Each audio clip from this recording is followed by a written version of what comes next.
जय श्री कृष्णा। आइए हम मीराबाई के पावन चरित्र में आगे बढ़ते हैं। आज श्रावण की तीज का दिन आया है। श्रावण के इस तीज के त्योहार पर सभी लोग झूला झूलते हैं। तो राज परिवार की समस्त स्त्रियां, दासियां सब मिलकर के पुष्प वाटिका में झूला झूल रही है। झूला झूलते समय जो दूसरी स्त्रियां होती है वो झूला झूलने वाली से उसके पति का नाम पूछती है। तो सभी अपने अपने पतियों का नाम बताती है। अब झूला पर झूलने की बारी जब मीराबाई की आई तो राज परिवार की स्त्रियां पूछने लगी मीराबाई से कि आप अपने पति का नाम बताइए। तो मीराबाई कहती है, राजा है नंदराय जी, जाको गोकुल गांव, जमुना तट रो बास है, गिरधर प्यारो नाम। अरे मेरे पति का नाम तो गिरधर है, गिरधर। सबकी सब स्त्रियां हंसने लगी और कहने लगी, अच्छा तो उनका नाम गिरधर है। तो ननद, जो मीराबाई की ननद है, वो कहने लगी, तो हमारे भाई साहब वो कौन है, उनका क्या नाम है? तो मीराबाई ने कह दिया कि उनका नाम भोजराज है और मेरे पति का नाम तो गिरधर है। मीराबाई के मुख से ये शब्द सुन के सभी स्त्रियों को एक दूसरे का मुंह देखने लगती है। कोई हंसने लगती है, कोई नाराज हो जाती है। मीराबाई के कोई असर नहीं पड़ता है। मीराबाई तो वहां से थोड़ी सी देर झूला झूल के सगुन का और वो अपने महल में चली जाती है। मीराबाई महल में जाकर के अपना तान पूरा उठाती है और भजन गाने लगती है। जैसे ही मीराबाई ने भजन गाया, भजन पूरा हुआ, तो भजन पूरा करके जैसे ही मीरा ने आंखें खोली तो उन्होंने क्या देखा कि सामने एक चौकी पड़ी हुई थी और उस चौकी के ऊपर श्याम श्याम सुंदर श्री कृष्ण खड़े खड़े मुस्कुरा रहे हैं मंद मंद। आज मीरा के कक्ष में, मीरा के महल में साक्षात भगवान द्वारिकाधीश प्रकट हुए हैं। मीरा की पलकें स्थिर हो गई ठाकुर जी को देख करके। कुछ क्षण मीराबाई का शरीर जड़ हो जाता है। फिर हाथ बढ़ा करके चरण रखा, ये जानने के लिए कि कहीं मैं सपना तो नहीं देख रही हूँ। इसलिए मीराबाई उनके हाथ पर एक अरुण करतल सा आ गया और वह मीराबाई ठाकुर जी का हाथ से स्पर्श करने लगी। वह स्पर्श स्पर्श करते करते वह पूरे जगत की भान भूल गई। मीराबाई ठाकुर जी को मुकुट से लेकर चरणों तक अपने हाथों से स्पर्श कर रही है, ये जानने के लिए कि मैं सपने में हूँ या जागृत हूँ। ये प्रभु मुझे सपने में दिख रहे हैं या जागृत में। तो मीराबाई को पता चला कि ये जागृति में ही मेरे सामने है। भगवान गोविंद की अंगुलियां, भगवान ठाकुर जी ने मीराबाई के तरफ हाथ बढ़ाया तो श्याम सुंदर मीराबाई के केसों पर अपनी अंगुलियां लगाते हैं और मीरा जी स्तंभ सी हो जाती है। इतनी देर में मीरा की जो दासी है मंगला, वो दौड़ करके आती है और जब दासी ने देखा तो मीरा एक खम्बे की तरह जड़ होकर के खड़ी है।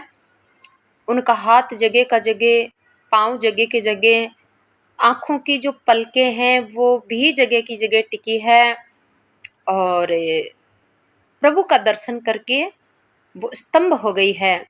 क्योंकि ये भी एक प्रेमा भक्ति का लक्षण है। जब भक्त भगवान का साक्षात्कार करता है तो उसकी अनेक प्रकार की दशाएं होती है, उनमें से एक स्तंभ भाव भी है, खंबे की तरह खड़ा का खड़ा रह जाना। तो दासी ने ये सब देखा तो वो समझ गई। मीरा ने पलकें उठाकर उसकी ओर देखा तो मीरा से, मंगला से कहने लगी, अरे मंगला, आज प्रभु पधारे हैं, प्रभु पधारे हैं। अरे आओ आओ, भोजन की तैयारी करो, जल्दी भोजन लाओ प्रभु के लिए। मिथिला दासी आती है और दौड़ करके पलंग बिछाती है, सुंदर बिछावना करती है और चौकी लगाती है। ठाकुर जी कहते आज इस पलंग पे मैं यहीं सोऊंगा। मीरा अब इधर मीरा की हर्ष और विवल दशा देखकर मंगला दासी बड़ी प्रसन्न हुई और चकित भी हुई। वह शीघ्रता से संदेश प्रसारण करने लगी। घड़ी भर में मीरा के महल में गाने बजाने की धूम मच गई। प्रभु का सुंदर कीर्तन होने लगा। चौक में दासियां नाच रही थी। भोजराज को भी थोड़ा आश्चर्य हुआ। आज बाई सा हुक्म मंदिर में ही पड़ेगी। मीराबाई कहती है आज मैं प्रभु के पास यहीं पढ़ूंगी, क्योंकि मीरा जी के कक्ष में एक मंदिर था और ठाकुर जी का जो मंदिर है उसी में मीराबाई सोने के लिए कह रही है। मंगला दासी ने विनम्रता से हाथ जोड़कर निवेदन किया, क्यों भाई साहब? मीराबाई कहती अरे प्रभु पधारे हैं ना। ऐसा कहकर के मंगला चुप हो जाती है। भोजराज गिरधर गोपाल के कक्ष की ओर मुड़ गए, क्योंकि कक्ष के अंदर एक दूसरा कक्ष था, उसमें भगवान कृष्ण को विराजमान रखते थे। तो भोजराज भी ठाकुर जी के कक्ष की ओर चलते हैं। वहां जाकर के भोजराज ने मीरा को विवल अवस्था में देखा, प्रेम की प्रगाढ़ अवस्था में देखा और वह जैसे बार बार किसी को मीराबाई चूम रही थी। आंखों से हर्ष के आंसू बह रहे थे, रोम रोम पुलकित हो रहा था और होठों पर खिले हुए कमल की पंखुड़ियों के समान हंसी थी। बीच बीच में वाष्प रुद्ध कंठ से उच्च स्वर में बोलना चाहती थी पर आवाज नहीं निकल पा रही थी। लेकिन फिर भी मीरा कह रही थी, कितने जुग बीत गए, कितने जुग बीत गए, तुम्हारी बाट देखते देखते आंखें ही पथरा गई थी श्याम। अब ना जाने, अब ना जाने, अब ना जाने। भोजराज मीराबाई की इस अवस्था को आश्चर्य से खड़े खड़े देख रहे थे। मीरा के हाथ भोजराज देख रहे हैं कि मीराबाई का जो हाथ है वो किसी दूसरे आदमी के शरीर पर स्पर्श कर रहे हैं। यानी भोजराज को कृष्ण भगवान दिखाई नहीं दे रहे हैं, लेकिन मीराबाई को कृष्ण दिखाई दे रहे हैं। इसलिए मीरा श्री कृष्ण का मोर मुकुट से लेकर चरण तक स्पर्श कर रही है और मुंह से ओम ओम ओम कहकर हंस रही है। लगता है जैसे लज्जा से शर्माकर पीछे रह गई हो। भोजराज कहते हैं ये क्या है, क्या हो रहा है? अरे कौन है आपके सामने? मुझे तो दिखाई नहीं दे रहा कोई। मीराबाई की दृष्टि युवराज पर पड़ी। मीराबाई कहने लगी, पधारिए पधारिए राजकुमार, पधारिए। देखिए आज हमारे महल में मेरे स्वामी पधारे हैं, मेरे स्वामी पधारे हैं। आइए इनसे मिलिए। ये है मेरे स्वामी भगवान कृष्ण द्वारिकाधीश, ये मेरे पति है। और श्री भोजराज का परिचय कृष्ण भगवान से दे रही है।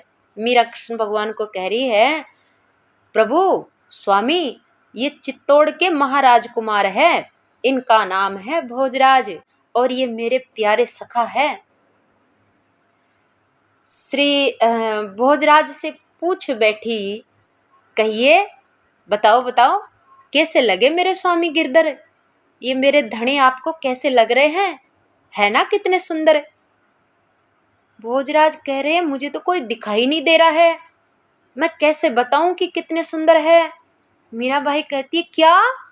अरे सामने तो खड़े हैं फिर आपको दिखाई नहीं दे रहे, ये क्या कह रहे हो आप? भोजराज ने पूछा। मीरा खिलखिलाकर हंस पड़ी। सुन रहे हैं प्रियतम, महाराज कुमार क्या फरमा रहे हैं?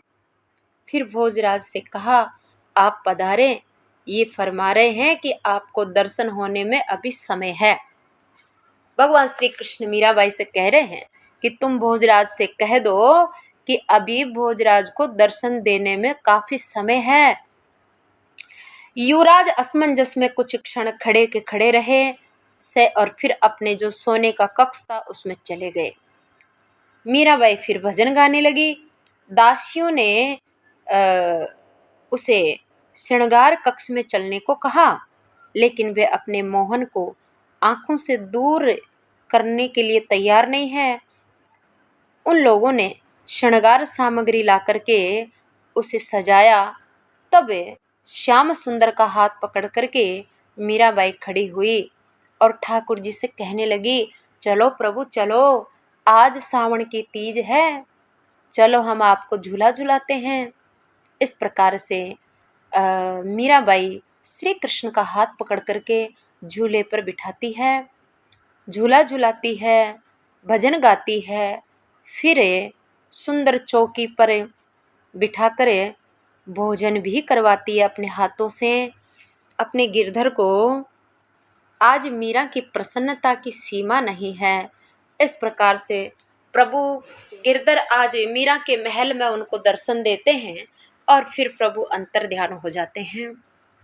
इधर मीराबाई की जो ननद है वह महल में जाकर सब लोगों के पास मीरा की निंदा करने लगती है और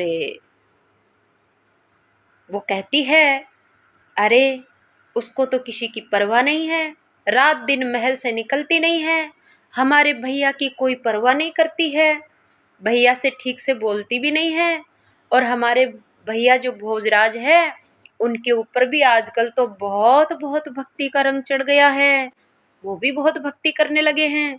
तो महल में चारों तरफ उदाबाई के द्वारा मीरा की टीका टिप्पणी होने लगती है, निंदा चालू हो जाती है। ब्याह के 6 महीने के बाद ही चित्तौड़ में समाचार आता है कि मीराबाई की जो जन्म देने वाली माँ है झाली, उनका देहांत हो गया है। ये समाचार मीराबाई ने सुना तो मीराबाई कुछ क्षण के लिए जो है आंखों में आंसू आ जाते हैं और मनी मन कहती है, माँ तूने मेरे लिए कितना कष्ट उठाया, तुम्हें मेरे सुख की कितनी चिंता लगी रहती थी। इस प्रकार से कहते हुए मीरा मनी मन परमात्मा से कहती है, प्रभु मेरी माँ की आत्मा को शांति देना, उनका मंगल करना, उनका कल्याण करना। इतने में ही इधर से मीरा जी की सासू किसी दासी को मीराबाई के पास भेजती है। दासी आकर मीराबाई को समाचार देती है कि मीराबाई साहब, आपकी पियर में आपकी जो जन्म देने वाली माँ है उनका शरीर छूट गया है। तो दासी से मीरा कहती है कि हाँ वो तो समाचार मुझे मिल चुके हैं, और कोई बात नहीं है दासी, ये तो शरीर है, कब किसकी मौत आ जाए कोई पता नहीं है, यह जगत नासवान, यहाँ की हर चीज नासवान क्षणभंगुर है। तो दासी ने यह समाचार जाकर के मीरा की सासू से बताया तो मीरा की सासू को बड़ा आश्चर्य हुआ। मीरा की सासू सोचने लगी, अरे मीरा को पता चल गया कि उसकी माँ का शरीर छूट गया, फिर भी वो गिरधर गिरधर करके नाच रही है, भजन गा रही है, कीर्तन कर रही है, उसके महल से तो रोने की आवाज ही नहीं आ रही। सासू कहने लगी, ये कैसी बहू है, ये क्या लोहे की बनी है क्या, अपनी माँ की चिंता नहीं हुई इसको। हे भगवान, जो माँ की नहीं हुई वो किसकी होगी। मेरे बेटे को तो डुबो ही दिया यहाँ पर ब्याह करके। ऐसी बातें महल के अंदर होने लगी, मीराबाई की निंदा होने लगी। इधर श्री मीरा जी दासी के हाथ से भोग लेकर ठाकुर जी के सामने भोग लगाती है। उसी समय मीराबाई की ननद उदाबाई आती है वह बहुत ही गुस्सा और क्रोध में भरी हुई थी। क्रोध से भरी हुई ननद को आते देखा, मीरा की ननद कहने लगी, भाभी भाभी, अरे आपको बड़ी सासू जी ने याद किया है, क्योंकि आज गणगौर का त्योहार है, तो सब गणगौर की पूजा करने के लिए सभी स्त्रियां एकत्रित हो गई है। आप भी चलिए ना। आप कितनी देर हो गई है, आप क्यों नहीं चल रही है? मीराबाई कहती है, भाई साहब, मैं पहले ठाकुर जी के भोग लगा दूं, आरती कर लूं, फिर हाजिर हो जाऊंगी। मीरा की ननद कहने लगी, फिर तो मुहूर्त निकल जाएगा ना। तो वह सबसे अर्ज कर दीजिए कि पूजन कर ले। मीराबाई ने कहा कि आप सब लोग जाकर गणगौर की पूजा कर लो, मुझे तो जब मेरे ठाकुर जी की पूजा पूरी हो जाएगी और मुझे टाइम मिलेगा तो मैं आ जाऊंगी। ननद कहने लगी, मुहूर्त निकलने के बाद पूजा करने से तो अपशगुन होता है भाभी साहब, तो आप पधारो जल्दी अभी। मीराबाई ने कहा, तो फिर भाई साहब ऐसा करिए, माँ से कह दीजिए आप सब लोग गणगौर की पूजा कर लीजिए, फिर तो मैं नहीं आ पाऊंगी।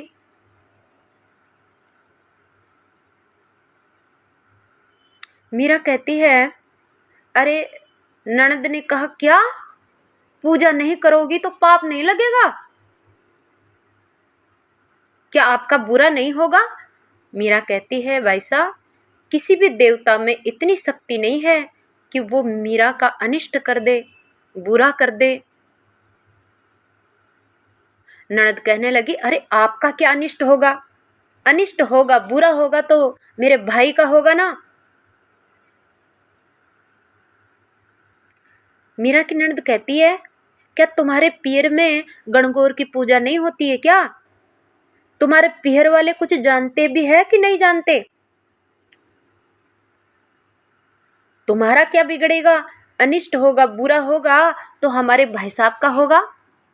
मीरा कहती है, भाई साहब, पूजा नहीं करने का अपराध तो मुझे लगेगा ना, क्योंकि पूजा करने में नहीं जा रही हूं, तो दंड भी मुझे ही लगेगा, मुझे ही मिलेगा ना, आपके भाई को क्यों मिलेगा? आप सब तो पूजन कर रही हो, आपको भी दंड नहीं मिलेगा, तो आप सबकी पूजा आप कर लीजिए जाके। मीरा की ननद कहती है, कैसी है आप, इतनी देर में तो हम वहां पहुंच भी जाते, उठिए ना, चलिए ना भाभी साहब। मीराबाई कहती है, मीरा ने दृष्टि उठाकर ननद की ओर देखा, मैंने पहले ही आपको कह दिया था ना कि मेरा तो चूड़ा अमर है, अमर, और मेरे पति तो श्री गिरधर है, उनकी सेवा करने के बाद अगर समय बच जाएगा तो मैं दूसरे देवताओं की पूजा करूंगी और मनुष्यों की सेवा करूंगी।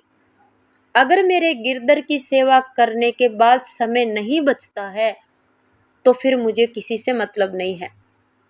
मेरा गिरधर मेरे लिए पहली है, उससे पहले नहीं भाई साहब। मीरा ने ठंडे और मधुर शब्दों में ननद से ऐसे कहा। ननद कहने लगी, तो तुम्हारे पति ठाकुर जी है, तो फिर हमारे भाई साहब क्या है? मीराबाई कहने लगी, भाई साहब, ये बात तो आप अपने भाई साहब से जाके पूछ लियो। कहती हुई मीरा ठाकुर जी के भोग लगाने लगती है। उधर उदाबाई जोर जोर से गुस्सा करती हुई बोलती हुई भोजराज के पास जाती है। भोजराज ने पूछा, अरे कौन है भाई साहब, क्या बात है? भोजराज ने पूछा, बहन इतनी क्रोध में लाल पीली क्यों हो रही है? उदाबाई कहती है, गणगौर पूजने का मुहूर्त आ गया और रात को शाम को ही भाभी जी को सूचना दे दिया था। सवेरे सारी की सारी स्त्रियां समय पर एकत्रित हो गई, सब मीरा जी की प्रतीक्षा कर रही है। मुहूर्त निकला जा रहा है पर ये जा ही नहीं रही। क्यों नहीं जा रही है? बोले ये तो कहती है कि मेरे तो पति ठाकुर जी है, पहले इनकी सेवा करूंगी, समय बचेगा तो दूसरों की सेवा करूंगी। और ये कह रही है कि मेरा तो सुहाग अमर है, मुझे किसी की चिंता नहीं है। इसलिए फिर मैंने पूछ लिया कि अगर तुम्हारा सुहाग अमर है तो फिर हमारे भाई साहब आपके क्या लगते हैं?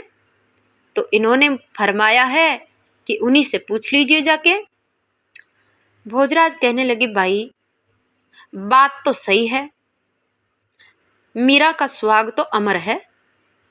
हाँ, वह क्यों सुहाग मांगेगी भला किसी देवता से? उनका सुहाग ऐसा है, अमर है, देवता क्या करेगा उनके सुहाग के लिए? भोजराज ने मुस्कुराकर कहा बहन, अरे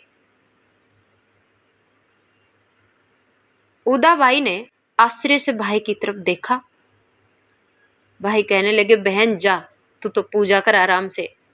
ऐसा कहकर के भोजराज अपने कक्ष से नीचे आए, बेन की पीठ पर हाथ रखते हुए बोले अरे बहन, हम लोग भक्ति और भक्तों की बातें नहीं समझ सकते, इसलिए वे जैसे कहते हैं वैसे ही कर लेना चाहिए।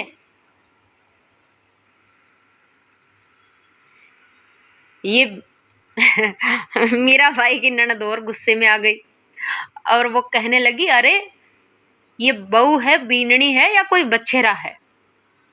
ऐसा तुनक करके वह गुस्से में भर के लाल पीली होकर के और चली गई। जाकर के अपनी माँ से शिकायत कर देती है। सास और ननद दोनों ही बड़े गुस्से में भर जाती है। भोजराज शाम के समय अभिवादन करने के लिए जब माँ के पास पहुंचे तो माँ ने अपने बेटे को पास में बिठाया और माँ कहने लगी बेटा, बीननी को तुम कुछ कहते नहीं हो, समझाते नहीं हो। अरे ये अपने घर की रीत मर्यादा सब तोड़ रही है, ये किसी की बातें नहीं समझती है, बड़े छोटे का कोई सम्मान नहीं है इसके पास है। भोजराज कहने लगे मैं आपको क्या निवेदन करूं माँ, मैं आपका बालक हूं, छोटे मुंह बड़ी बात नहीं कर सकता। आज जब बात चली ही गई तो अर्ज करता हूं। दादी राज ने, पिताजी ने, ये हमारा जो विवाह है ना, वो और वीरता भक्ति और वीरता पर रीझ के ही किया था। यानी पिताजी ने मेरा जो ब्याह किया है ना मीरा के साथ, वो मीरा की भक्ति को देख करके ही किया था। वे कुछ क्षण रुक कर फिर बोले भक्तों को अपने भगवान के अतिरिक्त माँ दुनिया में और कुछ दिखाई नहीं देता है, भगवान के सिवा उन्हें कोई अच्छा भी नहीं लगता है, उन्हें अपना पराया नजर नहीं आता है। जिस मनुष्य को अपनी देह का भी भान नहीं रहता उस पर मान करके हम क्या पाएंगे माँ? मीरा को तो अपनी शरीर की सुध-बुध नहीं रहती, अपने वस्त्रों की सुध-बुध नहीं रहती है, तो उसकी हम कितनी निंदा करें, कितनी बातें करें, कितनी भी उसको हम अच्छे बुरे शब्द बोले, उसके कोई फर्क नहीं पड़ता है। उसे कोई भला कहे चाहे बुरा कहे, कलेश और कलह ही तो बढ़ता है और क्या होता है। जैसे बहरे आदमी के सामने जाकर कितना ही गीत गाओ, उसको तो कुछ समझ में आएगा नहीं, सुनाई नहीं पड़ेगा।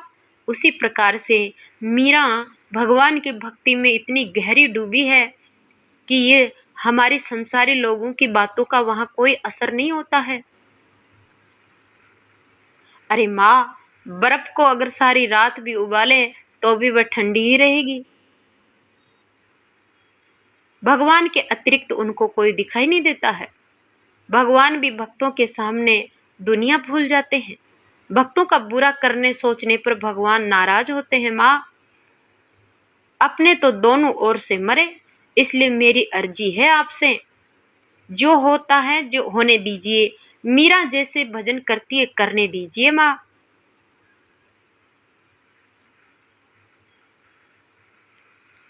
माँ, अब आप पिताजी से कहिए जो छोटे भाई का विवाह कर दे तो आपके दूसरी बहू आ जाए। इस प्रकार से मीरा बाई की जो सासू है वो कहती है, बेटा जब से मीरा आई है तब से तू भी भक्ति के रंग में लग गया है। भोजराज कहते, माँ मैं सूरवीर हूँ, योद्धा हूँ, चित्तौड़ का राजा हूँ। मैं चाहे कितनी भक्ति करो लेकिन मेरे कर्तव्य में, मेरे उत्तरदायित्व में मैं एक कदम आगे ही रहूंगा हमेशा। युद्ध से कभी पीठ नहीं दिखाऊंगा, गर्दन कटवा लूंगा चाहे।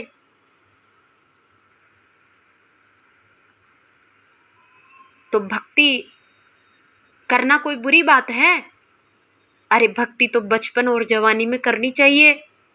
अरे बेटा ये कोई उम्र है क्या? भोजराज कहते, माँ मान लो आज ही अगर मर जाएं तो फिर भक्ति तो बिना करे ही चले जाएंगे ना।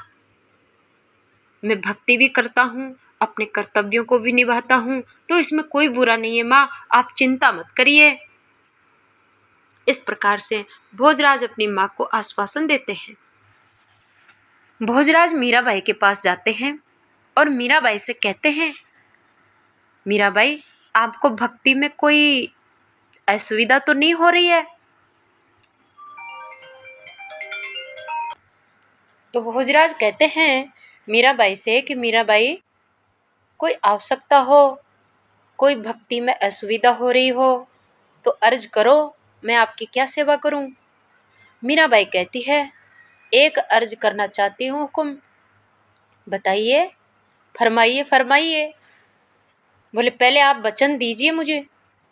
भोजराज कहते, हाँ वचन दिया, अभी और कुछ बाकी रह गया क्या? वचन तो दे दिया ना।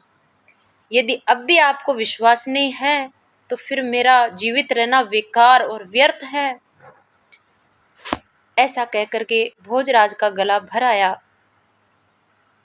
धीरे धीरे वे अपने आप को संभालते हुए, कांपते हुए कहने लगे, क्या फरमाते हैं आप बताइए। मीरा उतावली में बोल पड़ी, बात वो इतनी सी है कि आप मुझे इस प्रकार इतना सारा आदर देकर ना बात करें, इतना आदर से युक्त संबोधन मुझे ना दिया करें। मीराबाई अपने पति से कह रही है, आप मेरे को इतना ज्यादा आदर मत दो। तो भोजराज कहते हैं, अरे आप तो हमारे मालिक हो, आप हमारे हुक्म हो, फिर आपको कैसे बोलूं मैं। देखिए मैं अर्ज नहीं करना चाहता पर आप मान नहीं रही है ना। पत्नी का संबोधन तो मैं आपको कर नहीं सकता ना, क्योंकि आप मुझे पति नहीं मानती है, तो मैं भी पत्नी का अधिकार नहीं रखता हूं आपके ऊपर। दूसरा कुछ मेरी इस तुच्छ बुद्धि में आया नहीं, इसलिए मैंने हुक्म कहा। जैसे मीराबाई कहती है, जैसे दो बराबर वाले आपस में बात करते हैं, संबोधन करते हैं, दो मित्र आपस में किस तरह से बात करते हैं, दो स्त्रियां आपस में कैसे बात करती है, ऐसे ही आप मेरे से बात कीजिए, क्योंकि आप मेरे सखा है। भोजराज जोर से हंस पड़े। स्वयं को स्त्री मान लेना कठिन है, वैसे ही आपको पुरुष समझना भी मेरी शक्ति से बाहर है। अब कहिए क्या करूं? ये आप क्यों, तुम कहा जा सकता है ना। मीराबाई कह रही है, आप मत कहा करो मुझे, तुम कह दिया करो। भोजराज कहते, नहीं नहीं, जो व्यक्ति श्रेष्ठ होता है उसको आप ही कहा जाता है, इतना सा शिष्टाचार तो मैं जानता हूं ना। फिर हंस पड़े। श्रेष्ठ कहा, कितनी तो छोटी सी आपसे, छोटा हूं आपसे। मीरा ने मुस्कुराकर कहा, मैं आपसे छोटी हूं? कौन कहता है ये बात? अरे आप तो बहुत बड़ी है मेरे से।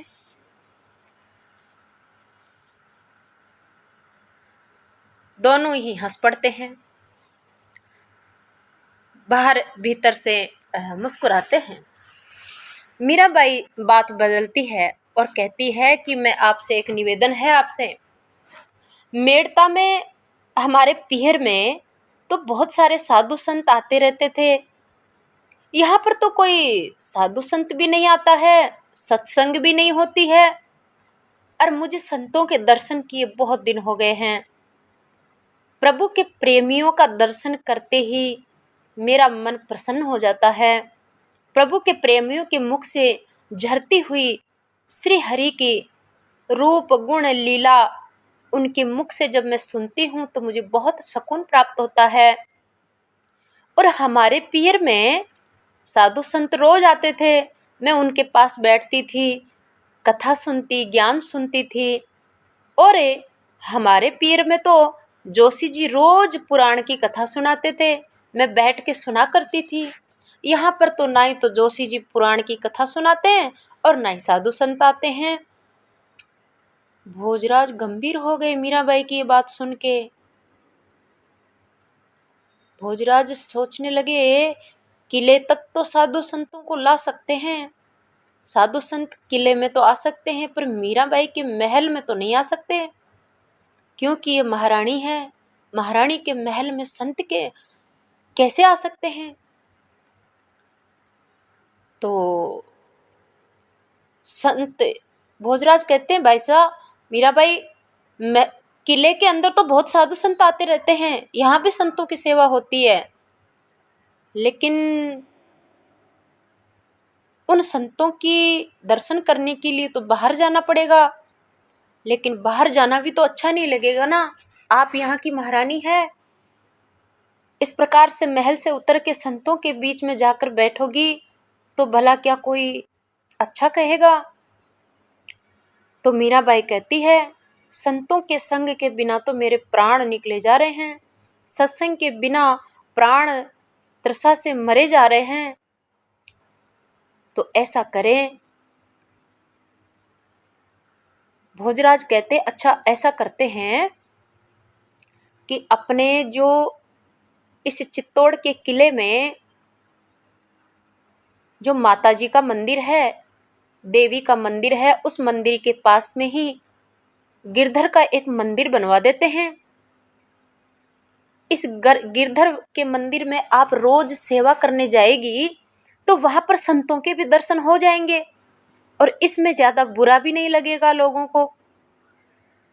तो मैं प्रयत्न करूंगा कि गढ़ के किले में आने वाले संत वहां मंदिर में पहुंच जाएं और उस मंदिर के बहाने आप संतों के दर्शन कर पाओ, और आपके साथ में संतों के मुख से मुझे भी थोड़ा सा ज्ञान मिल जाएगा। मीराबाई कहती है, जैसा आप उचित समझे वैसा करिए। अब इधर भोजराज अपने पिताजी राणा कुंभा से जाके कहते हैं, राणा सांगा जो भोजराज के पिताजी हैं, उनसे जाके कहते हैं। तो भोजराज के पिताजी भी मीराबाई की भक्ति के पक्ष में है। उन्होंने आदेश दे दिया। आदेश मिलते ही माता जी के मंदिर के पास ही भगवान कृष्ण का, मीराबाई का एक मंदिर का निर्माण चालू हो जाता है। यह बाहर महल के जितने भी लोग, स्त्री पुरुष है, किला में रहने वाले हजारों, वो सब आपस में कानाफूसी करने लगते हैं, बातें करने लगते हैं। वो कहते हैं, अरे अरे, मंदिर की क्या आवश्यकता थी? अचानक से ये भोजराज और ये इनके पिताजी ये मंदिर क्यों बनवा रहे हैं? बाहर क्यों बनवा रहे हैं मंदिर?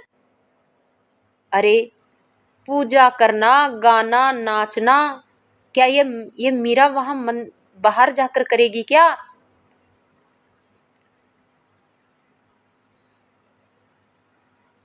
अरे, अब क्या भक्ति का झंडा बाहर फहराएगी ये? अब जितनी मुंह लोगों की उतनी सारी बातें होने लग गई। मंदिर बना और शुभ मुहूर्त में प्राण प्रतिष्ठा हुई। धीरे धीरे वहां पर सत्संग भी होने लगी। मीराबाई डेली गिरधर की सेवा के लिए मंदिर में जाने लगी। उनके साथ ही साथ मीराबाई का यश भी चारों तरफ बढ़ने लगा। उनका भजन, उनकी बातें सुनने के लिए भक्त और संत दूर दूर से, देश विदेश से संत लोग आने लगे।